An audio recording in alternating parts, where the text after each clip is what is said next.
একে শীতকাল, তাতে আবার মেঘলা ওয়েদার, জানালা খোলাই যাচ্ছে না।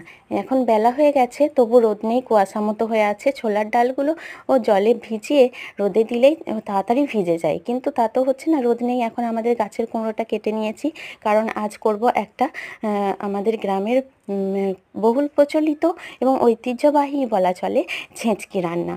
এই যে ওই জন্য আমি ছোলার ডালগুলো এবং আলু আর কুমড়ো একসঙ্গে সেদ্ধ করতে দিয়ে দিয়েছি।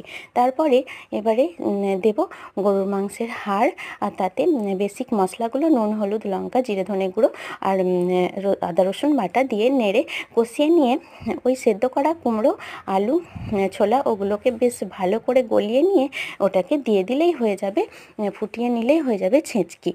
আর আমাদের এই গ্রামাঞ্চলে এই ছেঁচকিটা আর তার সঙ্গে শুধু গরুর মাংস রান্না, এটা আমাদের বিয়ে বাড়ি হোক, যে বাড়ি হোক, যে কোনো অনুষ্ঠানে খুব চলে। নামানোর আগে এই যে জিরে গুঁড়ো দিয়ে